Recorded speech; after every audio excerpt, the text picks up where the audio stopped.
if I were an investor, I would only invest in founders that were product people. Because as a product person, you are accustomed to thinking about every single aspect of the business. Now, as a founder, I see myself thinking every day about every single one of those functions and calling on that experience. Welcome to LaunchPod, the show from LogRocket, where we sit down with top product and digital leaders. Today, we're talking with Arman Javaherian, CEO and co-founder at Homa and former product leader at Shortcut, Zillow, and CrunchBase. We talked about why product people should always be selling, why in his opinion, investors should only invest in former product people, where AI can help product people today, and where it's a dangerous distraction, and finally, a framework to avoid falling into a world of bad product decisions. So here it is, our conversation with Arman. Hey Arman, welcome to the show. Glad to have you on. Thanks for having me on. Yeah, definitely. I think you might be the first software company founder we've had on the show, as you recently announced Homa, which is an AI tool to help people buy a home. I think before that, you had a pretty extensive product background. I'd love to just spend a minute first chatting about what was that transition like going from being a head of product and kind of running product to being a founder, right? That's a huge transition. That's probably even potentially bigger than IC to executive. How'd that transition go? But also, this isn't your first founder role. I think one of the things that really surprised me was just the fact that I had to go, you mentioned IC to executive. I had to go from executive back to IC in a lot of ways. Yeah. So I had to start fresh, dig in, go back to doing like a 0 to 1 type product. And I hadn't done that in a long time. So that was exciting and scary. But it allowed me to really get back to the roots of trying to solve a user problem, trying to think through how do I actually help people get through the home buying process, for example. Given there's a lot of regulatory changes that came about in the last few months, which was the impetus for us to start Homa.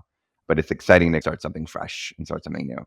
Even before that, you've had a little sprinkle of the founder mode magic from a long time. It seems way back when in 2011, you co-founded Concert Crowd, which seems to be one of the first things you did career-wise. What was the kind of founding thesis behind that there?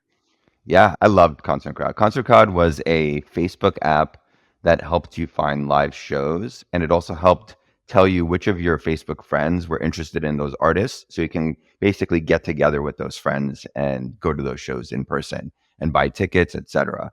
It was really filling a problem and filling a need that I saw in the marketplace where a lot of people were like having trouble actually coordinating and going to these live events. And I also had a huge love for live music. So it was a personal passion of mine. And my co-founder, who was my engineer and he was in a band, we had about 10,000 users using Concert Crowd. We were featured on TechCrunch, Mashable. We got invited to be part of South by Southwest Accelerator. So a lot of really good kind of success on paper. But unfortunately, on the business side, there was no real way to make money out of it. And that was a really good lesson to learn earlier in my career. Ticketmaster had and still does, right? They have a monopoly over these ticket sales. And as a result, they decided to not share any affiliate revenue with any company or any individual for those ticket sales. So if we're trying to basically create a live music app, there's no real money in the ticket sales. It's hard to just make money on advertising and stuff for something like that. Did you guys ever come up with hypotheses on how you might get there? Or was that kind of the death knell, was just realizing the prime path to money here is the ticket revenue and it's just not going to happen? Yeah, that was like, at that point, that was like basically the death knell. It was like, that was the core revenue stream that was powering the whole industry. And Ticketmaster was just hoarding it. And it caused a lot of companies like mine and a lot of others in the industry still to this day, having trouble actually innovating. And it's a good example of where, a lack of competition and having this kind of monopoly power really can hurt products and startups. It also shows, right, when you're going in, sometimes people go in and say, we'll figure out monetization, let's build the audience or let's build the user base. But that can be a little risky if there's a high risk that the main monetizable path is completely blocked, right? That's something to know as you're going in. But you guys still built it to, 10,000 active users, you said? What did that look like? How did you even get that level of traction? That's pretty good, especially without really revenue. Yeah, it was a couple of things. One was begging and pleading journalists to write about it, which back then it worked because it was a cool product. I think we just call it PR though, not begging. Call it what you like. It sounds way better that way. Yes, it's begging and pleading and doing all that. And then also, I remember during South by Southwest, it was just this level of hustle. I was there for a whole week. Basically, we printed out these flyers that looked like concert tickets, and it was perforated edges you can rip off, and each one had a QR code to download the app. And I just had a street team that I hired, went all throughout Austin to every single music venue, every single person waiting in line, and just gave them these tickets. And then every single person would able to QR it, and automatically the mobile website would pop up showing them all the live shows in Austin right at that moment for South by Southwest. And that really helped kickstart a lot of the user growth. It's always interesting to hear those right moment, right guerrilla tactic can go so much farther, I think, than people think. And that initial traction, had you guys had a path to revenue, you had a great start there. But always love to hear the how'd you get off the ground? How'd you do the 0 to 1? Because I think that's often one of the hardest parts, right? Once you have kind of traction, it becomes now just how do you build on the traction. But going from nothing to something is just immensely difficult, which takes us to Homa now. You had so much fun doing it. You said, hey, let's do it again, this time with a way to make money. Can you maybe go a little bit deeper? What is Homa? Why'd you found it? What was the kind of cathartic moment there that drove you to do it? And what's the prime thesis behind it? Yeah, so as of August 17th, so just a few months ago, there was a regulatory change in the real estate space where previously, if you were a home seller, you were selling your home, you'd be responsible for paying the commission of your seller's agents and the home buyer's agent. So you'd be paying the commission of both sides. As of this regulatory change now, the home buyers are on the hook to pay their own agent's commission themselves. So there's this huge transfer of costs that are happening to millions and millions of people now because of this regulatory change. And as a result, what we're seeing in the market is a big portion of those home buyers, especially the ones that have done the process before, they've bought a home before, are basically taking a step back and saying, no, I'm not going to pay 2.5% or whatever the agent might be asking for. And instead, they're going to try and do it as much as they can on their own. Unfortunately, there's no platform that can really help them through that process. And that's what we're building with Homa. We launched a proof of concept a few months ago. It was mainly just a user research tool, which from a product perspective is actually really important. You want to get something out there to get some users interacting with it to see what they're doing and see how they're behaving. So one of the things I did was I just bought some Google ads around the country because I wanted to get a diverse group of users that were searching for kind of like how to buy a home on their own or how to buy a home without a realtor, and got a couple hundred people to use the product. And then we were able to see all the interactions with the AI, all the questions they were asking. And that's driving our true MVP build that we're building now. That's kind of the mechanism for, you had the thesis and now what is the user understanding you need? And you've been able to accelerate that with an AI tool. I know you did the 0 to 1 before, but in between has been a lot of macroeconomic change, a lot of life change for you and experience change for you. What's been the most surprising or the most startling part of going back to being a founder now? I think it's, at least for the last few months, it's the amount of time and energy that I had to spend actually pitching and fundraising. The environment, even though this is an AI company, I think right now the environment is still tough to raise. And so just spending all that energy and pitching day in and day out, I think it takes a lot out of you. And I haven't been able to both fundraise and give my all to the actual product development, which is where as a product person, that's what I love to do. So it's a lot of it is just trying to balance these both. Luckily, the fundraising is coming to a close and we've had a lot of good success there, which is great. And then now we're able to actually switch in gears and go full in product development. My co-founder can actually come on full time, start hiring people in a couple different kind of roles to help with both marketing and a few other key roles that we need in the company. But exciting now that it's actually, I'm able to switch back into product development. And has your background as having been a product leader helped you here? Like, do you find it's easier in some ways because you have this experience across CrunchBase and across Shortcut and kind of all the places you've been?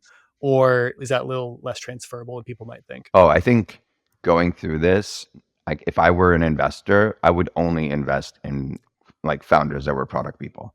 Because as a product person, especially like a product leader or even an IC product manager, you are accustomed to thinking about every single aspect of the business almost on a week by week basis. So in any given week, a product person is going to be thinking about meeting with engineers to think about how they technically build the product, meeting with designers to critique the actual design, meeting with the sales team, meeting with customer service and support, marketing. There's every aspect of the company the product person is involved in. And I've been doing it for 20 years. I've built a certain level of kind of experience and wisdom that comes with each of those different functions.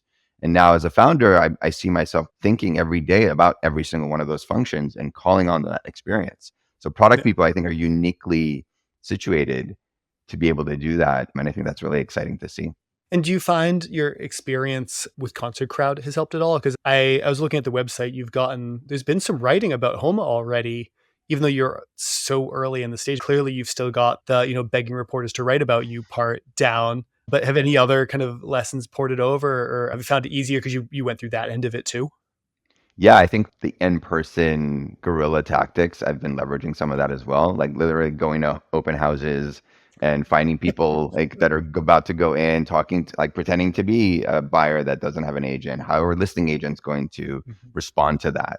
Just doing like a secret shopper in a lot of ways. It's as you're founding a company or even product people, I think any product person should be thinking like a founder and they should be thinking about their product as something that there's aspects to it that they don't know, and how can they get at that information that they don't know? And it's not Yeah. always just doing maybe like doing a user research call with a customer. Sometimes it's go and pretend to be a user, go in live and talk to people on the streets if your product is relevant in that aspect. I was actually going to say, are you going to open houses and giving away the equivalent of look-alike concert tickets to pitch people on Homa? Once we have the MVP built, hopefully in a few months, I think that might be part of the tactics that we'll try and employ. Whole street team again, right? Some things change, some things don't. Still, a Yeah. good street team can't hurt in that kind of 0 to 1 traction. Especially when there's so much noise online. Right. And I think you have to find a way to get to your users somehow. And also intent at that point is done, right? Those people are looking to buy a house. It even Yes. probably benefits the seller. For context, I bought a house 2 years ago. So it's still pretty fresh in my mind. And luckily, one of my good friends was a realtor and represented us and had experts that she recommended. But just looking, I remember looking through the documentation, and our lawyer laughed that no one usually reads all of it. My wife worked in a law firm for a decade, and I'm just used to reading contracts. So we both poured through it. And it was interesting seeing that, but just thinking, taking what was historically 2.5% or 1.5%, depending on the market, and now the buyer's on the hook for it. Like that was just something I didn't have to worry about. And now forever going forward, you got to figure out how that gets paid. Like, does it depress house prices? Does buyers take that into account when they're making offers, or is it just going to be a fee tacked on? And now the sellers get 2.5 back that they didn't used to get. It seems like a great place to attack, but it seems like even sellers might be interested in like, how do they disseminate this so that if buyers don't have to use that money and paying a commission, they can spend that money on the house. Exactly. That's exactly the point we've been also trying to make is that a lot of real estate agents are telling these home buyers, oh, like, oh, don't worry, you're not going to be on the hook for the commission because we're just going to get it from the seller. But now there's transparency to this fee that didn't exist before. So if Right. the way you would get it from the seller is you would actually put it in the offer saying, hey, seller, I'm going to give you $1 million, but you also have to pay $30,000 to my agent. The seller's not stupid. They're just going to deduct that 30,000 from the offer price, and your offer price is actually 970,000. But those buyers that basically are using a platform like Homa, then they can actually go and be more empowered because they can put that 30K toward their offer price and beat out those buyers that are actually using agents. Yeah. So it could be a huge leverage tool for those buyers. Right. It's a really interesting, I feel like there's a lot of go to market pieces there. And like you said, as a founder, you have to think about all of them. But it seems like the areas for partnership and distribution are pretty numerable. And when it comes down to it, you need the right solution, but you need the right timing and you need the right distribution. You don't have any of those, and that kind of kills it. One thing I'm curious about, actually, that I think a lot of product people fancy themselves founders who just haven't founded their company yet. I think it's a very common desire is to go on to be a founder at some point. I'm curious about how you actually got the kind of PR piece down. Can you give some tips to maybe aspiring product people who aspire to be founders? Because I've found that always to be quite difficult. How do you tell a story there that people are going to care about? You make it sound easy, just begging them, but I don't think it's that easy typically. I think you got something there that you understand probably a little bit better. I think it helps to first do some research and find the journalists and see who's writing about the topic that your company is about and see how they're writing about it and see if there is a unique angle that you can pitch to those journalists. So, for example, obviously with Homa, it's like there's an AI platform that can help replace a realtor. That's a very exciting kind of story that you can pitch. And especially because it was already in the news already. So I had a list of 200 journalists that were writing about this. And I was able to use, there was a platform called a news tip, I think is what it was called. I paid $100 and you can go and just basically It gives you all the direct emails to every single one of those journalists, and even has a template that you can use to send out to them. So it's not even that expensive to do, but it is time consuming. So you have to put the time in. And sometimes out of 100 people, maybe one person actually does something with it. So it's challenging. It's like a sales job. Yeah. You understand that you have to have something that they're going to want to write about first, because you seem honestly like a great founder as a marketer to work for. Because oftentimes you get the expectation of just go sprinkle some PR dust on it and get it into the newspaper that we have this launch coming up. But when you have a founder who's been through it more, and you founded a company before, you've been through the product end of it, you've helped grow companies. A lot of people don't actually care that much. You have to make them care. So what's the hook to make them care? I think it also helps as a product person. Product people are always selling. They're always trying to sell their product to the exec team, to the engineers, to the marketing team, to the support team, to the sales team. So they're always in this mindset of like, how do I best position the product? How do I pitch it internally and externally? And another reason why they're like really well situated to be in the founder role. Speaking of pitching and selling, this product is also vision. And looking back, like maybe a little bit before Homa, it's not like you just stepped out and became a founder. You've been an executive at several successful companies. And so hopefully taking some of those lessons about what you learned and what worked and what didn't work, but pitching the vision of kind of alignment at Shortcut, right? It seems like everywhere you've been, there's been a core thesis of what the company's working forward to, or what you're pushing them towards as well. So Shortcut planning tool, I think the vision is generally brings product and engineering together, but there's this big thesis of alignment. Why is that so important from those organizations? And what was the thesis behind how Shortcut delivered on that? So Shortcut is a project management tool that's competitive with tools like Jira. And so one of the things we noticed at Shortcut was that many of our product teams that were using it, there was this kind of misalignment between what the executives at those companies wanted to do and what the actual engineering and product teams were executing on. And the executives didn't really understand what the engineering teams and the product teams were actually doing, how much, like what was actually being worked on. And there was just this transparency issue between the two sides. And whenever you don't have transparency, it causes misalignment, because everyone makes assumptions when there's no transparency. So the executives might think, oh, we're actually working on this thing and we're going to get it done in this time frame, et cetera, et cetera. And the engineers that are at the ground level, they're like, I'm just building this ticket. I'm just working on this ticket, and it may or may not relate to what those executives need to be built and what they have in their vision. So what we did was we basically built out an OKR framework inside Shortcut as a project management tool. And we tied everything together. So as an executive, you can go in and set your objective. You can set the key result for a specific function or part of the strategy of the company. And then those key results, now you can actually tie projects directly underneath them and tickets and epics underneath each of those. So now if you're an engineer, you can go and say, hey, this ticket I'm working on ties back to this company objective, and vice versa. If I'm an exec, I can go, or a leader, I can look at that objective and say, okay, how many tickets and what's the progress of each of those tickets that everyone's working on? And it creates this like transparency and unified language almost that companies can now talk about together, which was really empowering for our users. Was this kind of move to alignment a reflection of things you had learned over your time leading product, or was it kind of vision of founders there and something you helped deliver, or a little bit of A, a little bit of B? It was a lot of kind of how I thought about the cohesion and collaboration that needs to exist for products to be developed, because it's a combination of like, sometimes when you're like a mid-tier manager, let's say you're a director of product, et cetera, you're sitting in between both. You have to basically try and communicate out to the exec team what's going on. Then you also have to create a vision and motivate the engineers and the product folks beneath you to execute. In those roles, it's very common to see that misalignment. And when we started talking to actual users and teams that were using it, it was just constantly coming up in these user research calls. And so that was the validation that we needed, that like, hey, this is an actual problem that we should solve. If I'm a upcoming product leader, what does that kind of stuff look like? Or can you give maybe examples of the problems you actually ran into, or the issues you ran into where you needed to solve for this alignment? Like, how's that kind of smell if I'm coming in and trying to diagnose the problem? One symptom of it is that you have engineers that are not motivated.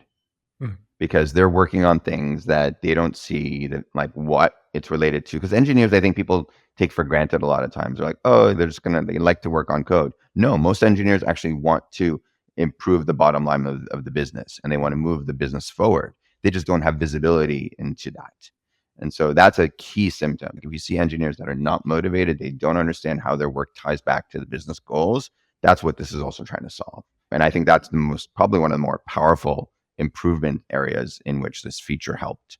Before you were at Shortcut, you came in at CrunchBase, which I'd say for the maturity of the org, it's interesting to see that you came in and you didn't start product, but you really exponentially grew the function there and made it a lot more impactful. Is that where some of these learnings came about? Was as you're growing this team, and it's one thing to be aligned when you're like 2 product people or 3 product people, engineers, you can tie that together really well. But as that org grows, it's a lot harder to maintain that kind of cohesion of vision. Is that where you started to first see that, and or what did that kind of process look like there? Yeah, I think at Crunchbase, when you're growing very rapidly, as we were, there's definitely growing pains.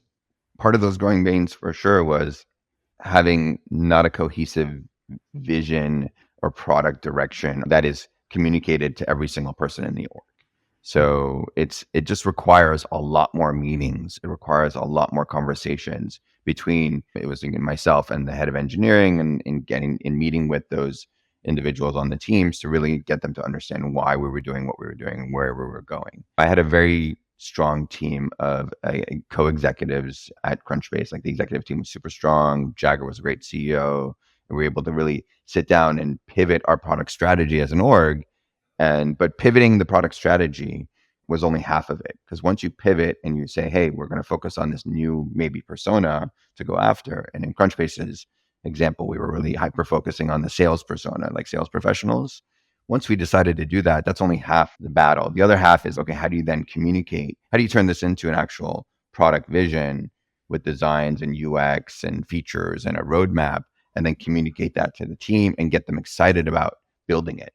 So having be able to do that from like the top down, I think was really critical to Crunchbase's success. And where did that kind of shift or pivot come from? Whenever you're making a big seismic change like that, most of the time there's an underlying maybe discovery or discovery process.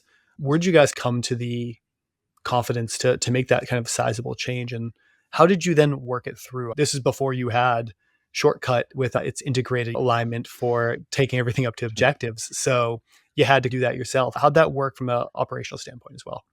It's a great question. I think there was a very key insight that we found. It was in the data. It was actually hidden in the data, our user behavior data.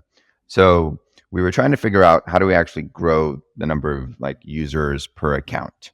For example, one person would buy a Crunchbase Pro account, and then they would just basically have one. They would just have one kind of login. How do we get everyone on their team to use it?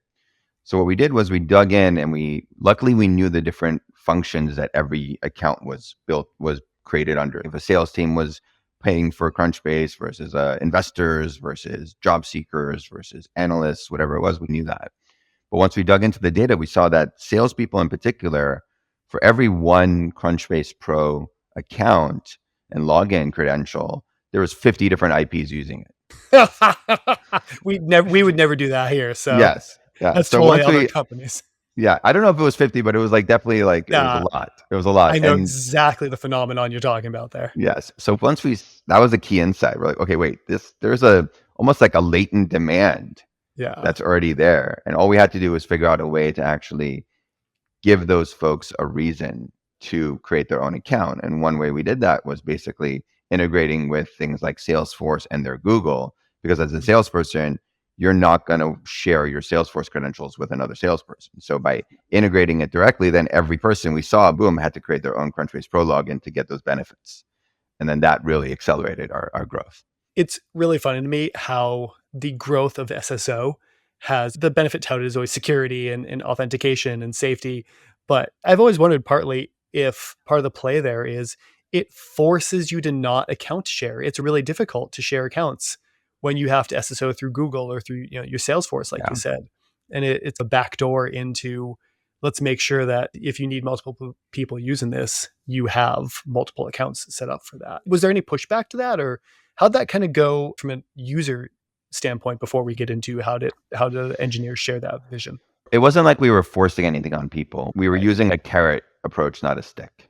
Yeah. So with Which the is a better carrot, way we to do showed it. Like, it's always a better way to do it. Sometimes you need both. Sometimes you need yeah. both. But I think, for example, uses a very like it's a stick approach mostly for Netflix. Right. But building out it forced us to think about what are really meaningful features and Mhm. value and benefits that we can provide that give that user their own personalized experience with Crunchbase. Because the Mhm. more personalized you make your product, the less likely that they're going to want to share it. If people are sharing your product's probably not really that valuable. But as soon as they start personalizing it and having their own version and getting deeper into it, then they get a much deeper, richer experience, which is what we did. So you have the vision of focusing more on the sales persona, and how do you push that through? Obviously, there's going to be changes that have to be made at the product level as well. How did you bring along the rest of the company with that? Like, it sounds like you have the founders on your side. There's consensus there that this is the decision to do, but like you said, you still need to bring along the engineers. At some level, you need to bring along marketing. You need to bring along Yeah. people throughout the whole org to make the whole thing happen. And that's the benefit of product, is you see the whole sausage being made and you're part of it. That the downfall is also you got to make sure all those bits happen, or else that failure can land on you. Yeah, I've always been a huge proponent of having a strong user research team or individual. And in my orgs, both at Shortcut and in Crunchbase, I had my user research team sit at the same level as product and design. They didn't Mhm. report into design, they didn't report into product, but they were an independent third party to the team.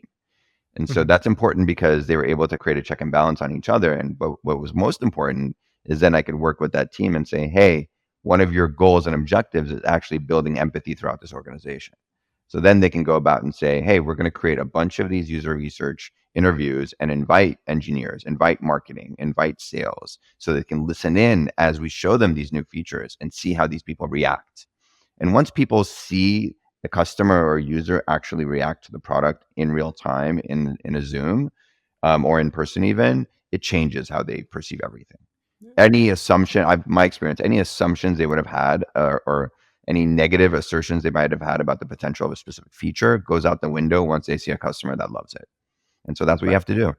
It's really hard to argue with someone's face just lighting up when they have the right feature in front of them. So Yeah. Yeah. And you you can make record all that the and you take it to your town halls and you like show it to the whole company and everyone sees it and they're like, oh my God. And that's part of the role of a product person also. It's like this cheerleader approach. So it's exactly. important. It's not just operations, it's being on board with something is an emotional exercise at some level. And so how do you foster that? You want to get the aha moment for your product users, but what's the aha moment for your stakeholders too is super Exactly. important. So that's great that you can pull that through there. Looking back, this is the tailor-made experience set to go on to found something successful, right? You walk through how do you bring a kind of more established org and change the direction and bring people along and grow the team really quickly. How do you drive that need for UX having a real seat at the table and just user empathy? And then all the way up to Shortcut, how do you drive alignment and seeing those problems and solving those problems? Coming into Homa, it seems like beyond just as a founder with a product background, it's the right set of how do you understand your users? How do you understand your org to get things done? And now it's just a matter of go build the thing. Yeah. Build it and hope people want to use it. It's a brave new world because I've usually just I joined organization where they already had traction, they already had revenue, and if we're trying to build something and educate the public at the same time, most people don't even know you can buy a home without a realtor. Yeah. But you're And so starting from an empathy point, right? You yeah, got the AI kind of MVP. You're going to open houses, which I still think is a street team there. But I think this also gives you an interesting view into just AI right now, which is clearly, like you said, it's a whole new world of not just real estate, but of AI. And it's changing over the past 2 years. It's really been in pop culture. It's really changed behavior and how people look at problems. As a product person, like how do you look at AI, or how is it worth looking at from a standpoint of AI and product and an overall thesis? I think there's two ways. One is just how can AI help you as a product manager be better in product? And so using AI to help, and in the future, in the near future, you'll be able to, as a product person, basically use a lot of no code tools to build prototypes, build even actual features. So you might be able to, in the not too distant future, as a product person, just build your own version of the product using AI and actually literally have a working version that you can go and show users yourself. You can also basically go and have AI help you with strategy, which is something I do every day. I'm interacting with ChatGPT and asking it questions and giving it situations and giving it circumstances and challenges that we might be facing. And it's going through and thinking about all the possible ways that, for example, listing agents may create objections to those buyers that they may encounter in the real world. And it gives us a real key insight into what are the new problems that we need to approach. And so as a product person, that's a key part of their kind of day-to-day work is how do I make sure that the features I'm building that I'm thinking through all the scenarios, and in ChatGPT AI can help with that. And then beyond that, actually leveraging AI itself in the product. And I think that's a key thing that we're still all trying to figure out. I think some people do, some people don't do it well. There's a class of product that is just saying it has AI and that's supposed to be the magic thing. And then there's a set of products that are understanding AI enables you to do something you couldn't do before, really gives you a power you didn't have. And that's long term going to be, I think, where we see the benefit clearly. But how do product people think through that now? It's very easy to get caught in the tornado that is AI right now. How do you bring yourself back to ground, rationalize, and think through, like, where is this going to help? In a lot of companies, what's happening, or what I experienced as well, is that AI is such a hot topic that you get this kind of downward pressure in the organization. So you might have investors, board members meeting with your executive team, asking about what's going on with AI, what are you building on AI, where are we going with AI, blah blah blah blah, and that creates pressure to that executive team to actually deliver on those folks because those folks have a lot of power in those organizations, and that can create an environment for bad product decisions. Because if you're an individual product manager and your chief product officer, whoever your CEO is saying, your founder is saying, hey, we need more AI stuff, you're going to be distracted by AI. And instead of what you should be doing is think about AI as just another thing that can enable your product. So Bluetooth is one example of that. You can think about data as another example. Like if you have access to a new data source as a product manager, that unlocks a whole slew of things. An integration partner, let's say you've just built an integration with a really cool software solution, that unlocks a whole set of features and capabilities for your users. AI should be no different. Think of it as one of those ingredients in your recipe, not the recipe itself.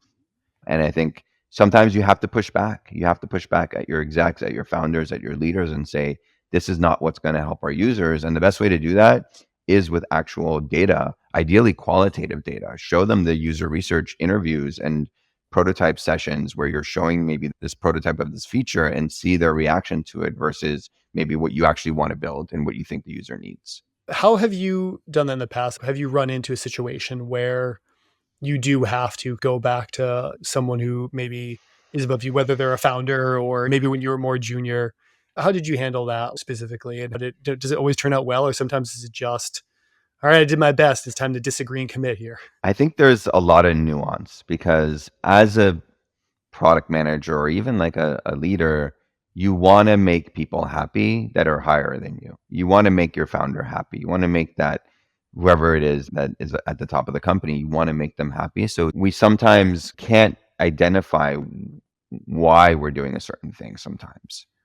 Like there might be a subconscious element to wanting to help them where it goes against your best instincts. If your instincts are saying, hey, I know I need to focus on the user, solve a problem for the user, but you have this founder saying, no, we need to do this, and they get you excited because they're great at storytelling and they set a vision and do all these things, you get drawn into that too. So it's really trying to just meet with others in your team, discuss it, try and get others' opinions, and make sure you're not in an environment where you're in a silo thinking about this, or even in an environment where there's groupthink around it, because you have to find a way to think independently. And that's the first step. Think independently about what it is that's happening. This reminds me a bit of a prior role I was in. I got a promotion at one point, but I remember my then manager talking to me about basically always the view is you should be looking at how do you make your manager's life easier, or how do you make it better? How do you affect up? And then getting the promotion, always like you take something off their plate. But what I found interesting was this thought that, do you look at that acutely or do you look at that broadly? Because like I can, to your point, you can make your manager or your founder, whoever it is, happy by just acquiescing, which in the short term is probably the easier one. And will probably yield a very short term payback where they're happy. I think our jobs, especially as we grow and mature in our careers and you take on those bigger titles, part of it is you're looking at the long term. So my job is I'm here as VP of marketing for LogRocket. I don't view my job as making our CEO happy today. It's how do I help the rest of the team build a company where we're happy in a year and 6 months. And that might be some unhappy bog to wade through the short term. Kind of looking at kind of the more junior folks, can you give any advice on how people should weigh that of the short term, long term payback? Because there's also the thing about like maybe the founders has a vision Yeah. that we don't have, and right, they're founders for a reason. Sometimes they just know, and they got that founder mode magic sometimes in them. Yeah, I think it comes down to, do you respect that individual? Yeah. If you respect that founder and you think, hey, they have a track record, I believe in them, this is why I joined the company, I'm going to follow them, that's important. But if you find yourself constantly questioning or resenting a specific executive or founder's decision making, or if you feel that leader needs you to just do whatever they're telling you to, don't work at that company. Leave that company, because you're going to be, if you can, right? Because if you're Yeah. going to be constantly, you want to be in a place where there's such humility at the leadership level where you go to them and say, no, you're wrong. Then they say, okay, like, show me why I'm wrong. And then if you do, they're like, okay, you're right, let's switch. You want leaders that are not married to their vision or to their ideas. You want them to be constantly permeable and like flexible in their decision making and in their thinking. And that's where you want to work. So if you find yourself in a place where the founders are just doing top down and not listening, leave. That would be my suggestion. Yeah, I think that's always the great thing to look at is, do I feel strongly that this is the right way and we're doing something wrong because I have a vision or I have an insight that needs to be communicated, or is it potentially I'm missing something? I think that's always the key thing to hone in on before you go strong one way or the other. Is don't capitulate necessarily every time, but at the same time, sometimes the answer is disagree and commit. And I've had plenty of Yeah. times where I have come out the other side going, oh, glad I listened on that one. Aside from real estate, let's just continue going broader and broader at this point. Sure. Where else do you think AI is really poised to have effect? And this kind of effect of like buyer's agents and the transfer of fees in buying a home, maybe it's not giant societal, it's not solving world hunger, but that's a real cost for a lot of people that they're going to have to mediate now. But that's a great use case if you can find the product market fit here. Solving that problem is going to have real benefit. Like, where else do you think this can be helpful to people? Yeah, to your point, I think with Homa, access to home ownership is a big part of the mission. Yeah. About 50% of first-time home buyers can barely come up with a down payment, let alone if you're going to ask them to fork up another 2.5%, which is $25,000 on $1 million home. It puts a lot of homes out of reach for a lot of folks. So that's definitely part of it. I do think there's this movement right now of, I think they're calling it vertical AI, vertical agents. So AI in real estate, AI in medicine, AI in all these different angles. So you're going to see a lot of those kind of proliferate probably in the next year to 2 years. But I want to go even a little bit beyond that. What I've been thinking about is what happens in 3 to 5 years. And I think in 3 to 5 years, you're going to get much more obviously advanced AI that's able to be independent, do reasoning, do a lot of our jobs really. And in those situations, what's going to happen is you're going to get a lot of these big companies, these incumbents, that are going to find themselves basically flat-footed. They're going to be in a situation where they have all these employees and this business model that's based on all these things, and they're not going to be able to compete. What's going to happen, I think, is that you're going to go from, if there's 10 million companies in the US right now, that 10 million is going to turn into 100 million companies, and those companies are going to be 2 or 3 individuals each. Yeah. So I think now is a really interesting time for product people in particular to think about starting a company, think about going and saying, hey, how do I actually build a company with as little as possible, maybe get a little bit of pre-seed or seed funding and see how far that takes me. And then once you have that, then that is your advantage against any incumbent. The fact that you're able to be that lean and have the AI do so much of the work for you is going to be your advantage.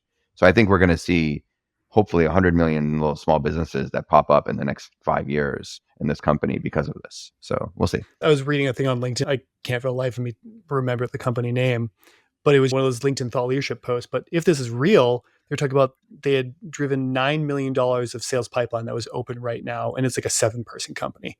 That's just absurd multiples right there on, if you can even convert that at any kind of rational, reasonable conversion rate, is a pretty good flow through. So that's that, you can do that reliably. That's pretty good. But I also think there's an interesting play here where there are just so many legacy industries, speaking back to property and real estate, that were hobbled by or constricted by access to just proprietary information or just work, right? Think about like legal.